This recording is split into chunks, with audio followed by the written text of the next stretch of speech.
Uh, I was amazed at the 144 new people in January. That is really a fantastic job. And I briefly looked at the list of everybody who joined, and it's nice to see some of the names of people that I've come a long way with. Mary, it was also nice to see you on the screen. Philip, you did a good job there from Mombasa. I really want to congratulate everybody. Firstly, those who joined. You know, we joined way back. May, it will be 39 years ago. So in May, it will be 39 years that we've been in New Life. And we started just like anybody starts today, right at the bottom. In fact, when we started, I never expected much from the business. I thought if my wife sold us some Super 10 and LDC and G1 and made us maybe 10,000 shillings a month, that was more or less what I expected from the business. But I was so fortunate that my sponsors talked me into going to a big convention shortly after we joined. I didn't want to go because I didn't have the money. But I thank God that they convinced me to borrow the money from the bank and go, because what I saw at that convention in 1983, I believe is the reason why all of us are around today. My background is church ministry, so I never considered being in business. The reason we joined was that my salary was just not enough. We had to have more money coming from somewhere. That's basically why we joined. But when I went to that convention, I saw something so big. I saw people earning the kind of money that I didn't believe was possible. Even people from some of the most disadvantaged areas in South Africa. In 1983, when we were still very deep in apartheid, there was this group of about 5,000 people, all races together in a spirit of love and harmony that left me amazed. I thought, why isn't it like this in the church? So I was so glad that I had this early, powerful impression of Neo-Life. And although it took me quite a while to personally get going because of my work, I eventually got to a point where I decided, well, I want to take Neo-Life as my career. The one reason, of course, was financial.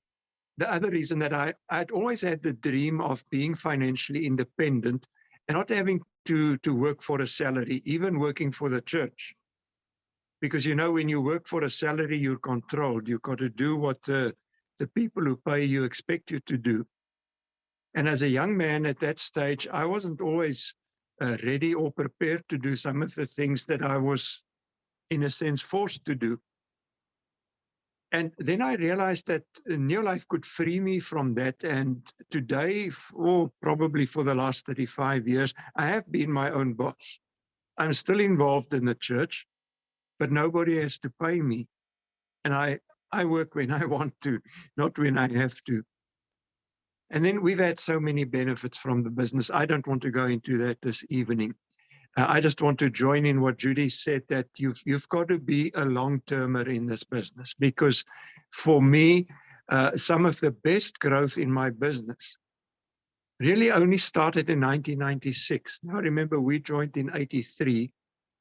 1996, when we started working in East Africa. Now, today, my business, like Judy has said, is all over the world. And the exciting, sorry, there's a plane going overhead, might make a noise. The exciting thing is today we have strong business growing in countries where the company is not even yet. So my message to you from that for the new people, those who just started, those who've been in just a short little while, even those who've been in longer, we don't know what the future holds. And what we do know, what I do know, and I want to impress that on you, is if you keep working, if you keep doing the basics, if you stay committed to the business, the future will be better than the past. You know, maybe if we look back at the year behind us, we might not be entirely satisfied with what we've achieved. Well, that's history. Forget about that. Use that as a foundation, as a stepping stone into the new year. Because that's the one thing that new life brings us is hope. Hope for a better future. Hope for things to improve. That is against things staying the same. Now, normal people who work in a job, for them, things basically stay the same. If they lose the job, it gets worse. If they don't get enough increase, it gets worse. For us, things don't have to stay the same.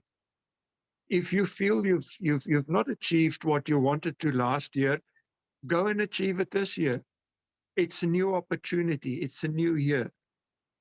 And I'm so convinced that each of you, although many of you I won't know personally, that each of you have got what it takes to do this business. God wouldn't have opened the way for you to join New Life if he didn't have a plan for you, if he didn't mean for you to succeed. God doesn't want us to fail. He wants us to succeed. When we fail, it's because we choose to fail. Now, going into the new year and basically building a new team, that's what all of us have to do, myself included. You don't neglect your existing team, but start building a whole new team. That's the only way to grow. Many years ago, I heard somebody say, you can't reach this year's goals with last year's people.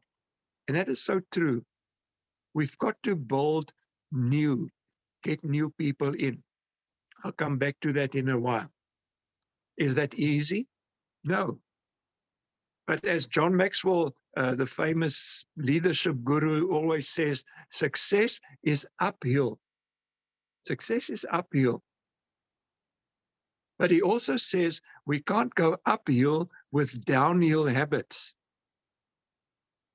We can't go uphill with downhill habits. So we need to look at what we do from day to day. And sometimes there are things we need to change. Now, they're basically four things if you're looking at change. The first is ask yourself, what do I have to start doing that I haven't been doing? The second is, what should I stop doing that I have been doing? Things that are hindering my process or progress. And then the third question is, what should I do more of? And the fourth one is, what should I do less of? There's some things that you don't have to give up, but do less of it. Because it takes time away from your business or your family life or whatever it is.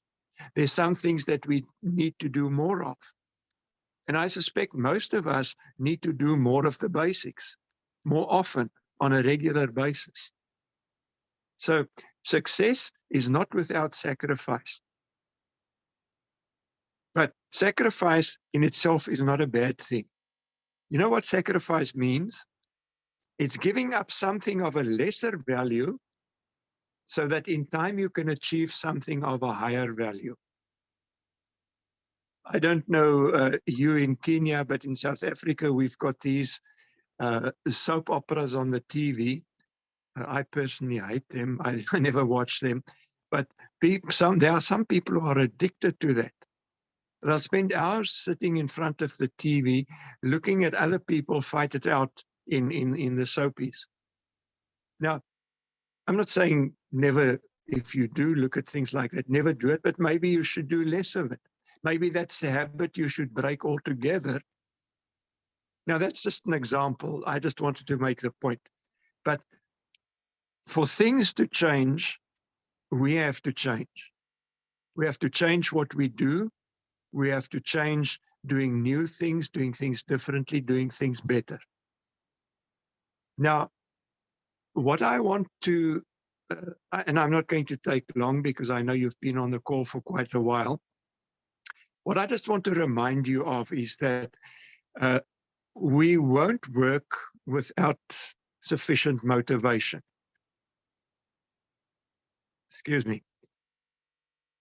Now, Judy can do her best to motivate you. Your upline can do their best to motivate you. The incentives are there to motivate you. But if you are not motivated from within, no outside motivation can get you to do what you should be doing.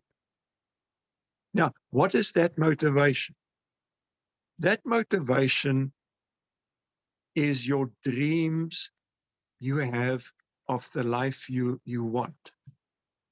Not the life you're having, not the life you're going to have if you keep doing what you're doing, but the ideal life. For me, as I said, one of my dreams has always been to be my own boss. That became a driving force. Then as we got going in the business, my next dream was to be able to educate my 4 children to the level they wanted to. Travel is another big dream of mine. I've traveled so many times. I can't tell you how many times I've been out of Africa. I can't tell you how many times I've traveled into Africa. But what is nice to know is there is more.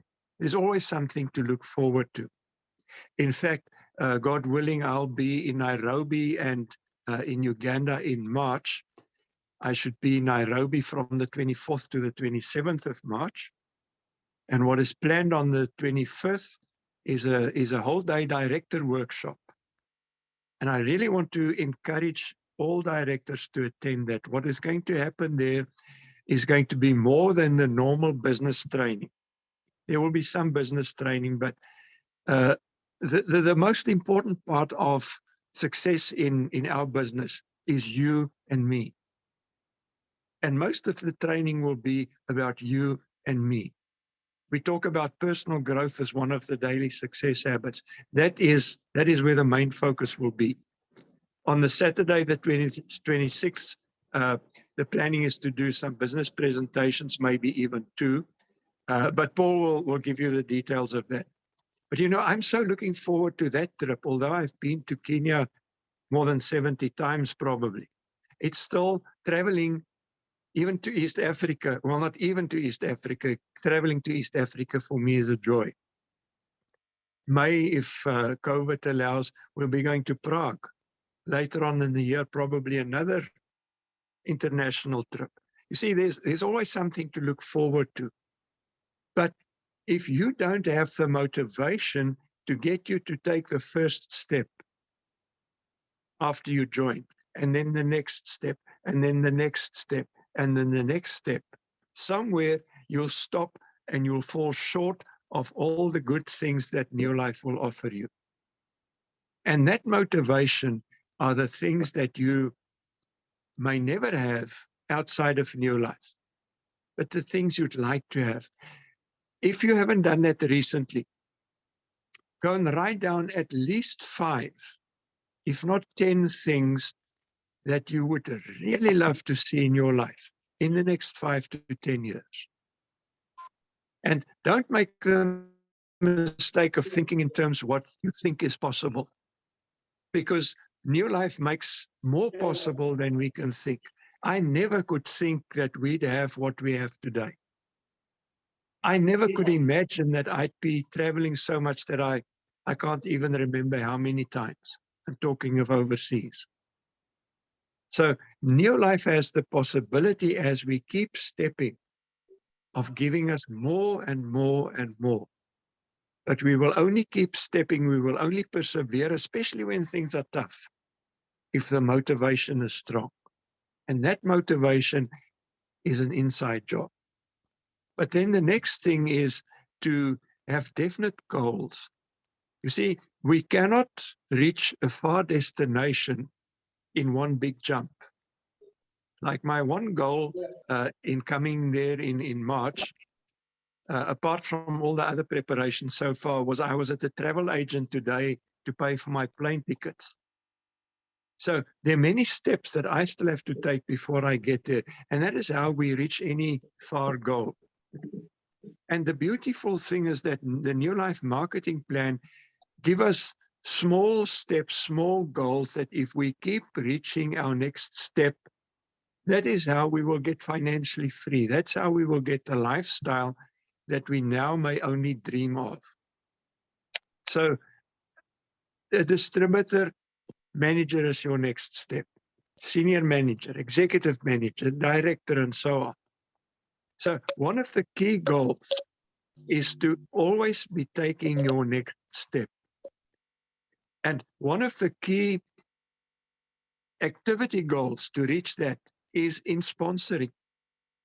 I want to suggest that for the rest of this year, you make it a goal to sponsor 3 new people personally every month.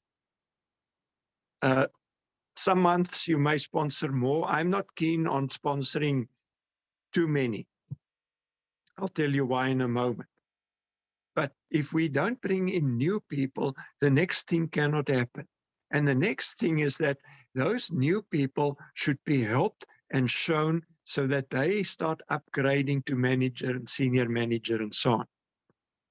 Now, I know it's an unfair comparison. I was just looking at how many new ones joined in January and how many moved up to manager and senior manager in January. You can't make that calculation because we have to look a month or two ahead. But the company's suggestion is that at least 50% of people we sponsor should get to manager.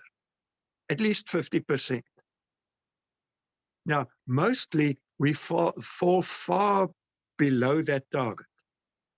And I'll tell you why in a moment.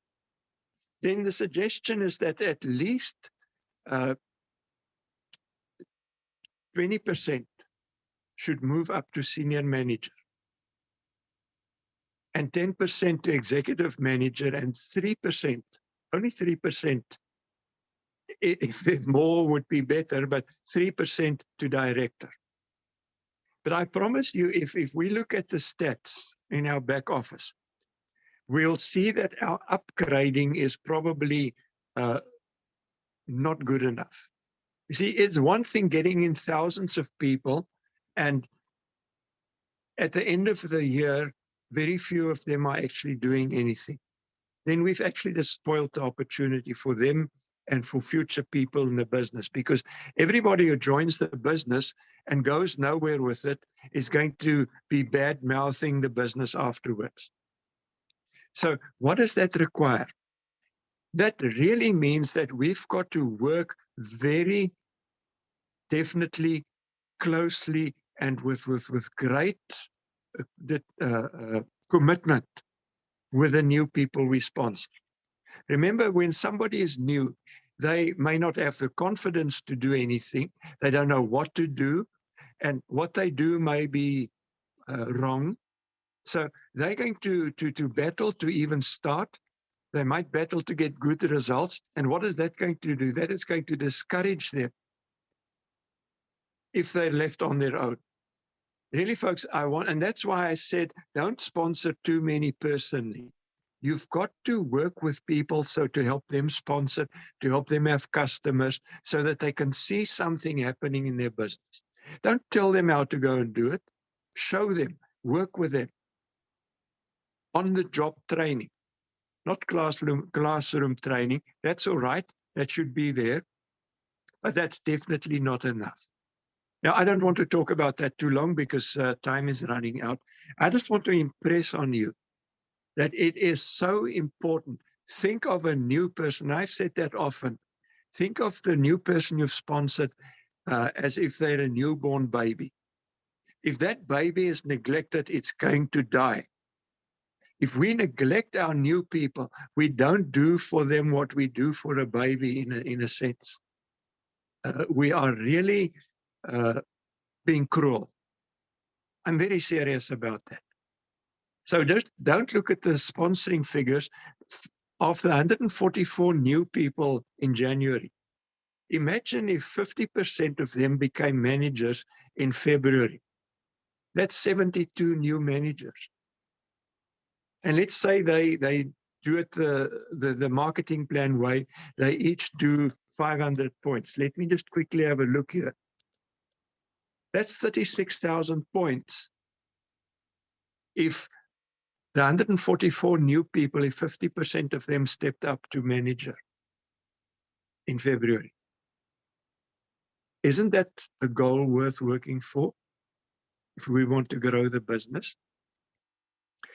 So in closing, I just want to encourage you to think long term. Judy also said that you don't get the big results at the beginning. You know, I'm always so impressed by the Kenyan long distance runners. They don't win the race when the pistol goes off and the race starts. They win the race 26 kilometers later, after much pain and sweat and with a lot of preparation going into it.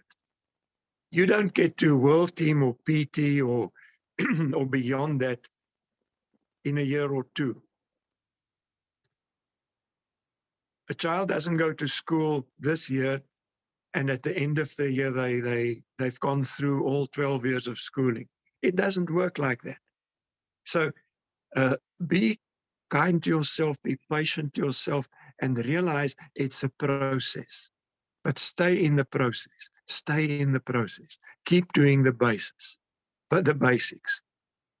And I'll tell you, you'd be more than surprised by what you find happening. You see, there's this law that says you will reap what you've sown. Of course, if you sow too little, you'll reap little. But the story in the Bible goes, you will reap 30%, 60%, even 100% on what you sow if you keep sowing. So I really hope this encourages you. If I can summarize it in one sentence, the one thing you should always keep with you if you want to be a success in your life is that quitting should never be an option.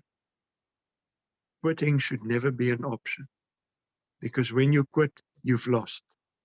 You know, my sponsor and his sponsor quit. And if they had just stayed and been a qualified director with me as a downline, they would have automatically been sapphire directors. They have lost over the last 30 more years so much money that you can't believe. Why? Because they quit too soon. They quit before I got going.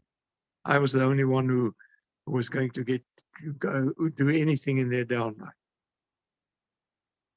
We never know what lies around the next corner, next month, next year, 5 years, 10 years from now.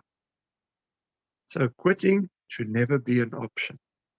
And then I want to end off by saying that keep up the good work. I'm so excited, Judy, by what you and your team do. I saw in the beginning and Gao's name there, Mary Mango, Patrick Gladys, people that I know. And I so look forward to being with you in Nairobi in March. And it remains to say all the best and have a good night and a good month, and God bless you.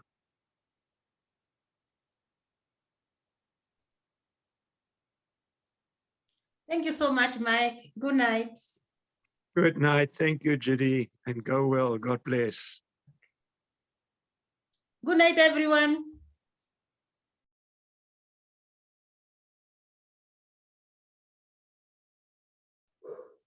Good night, Judy. Good night, Mike. Good night.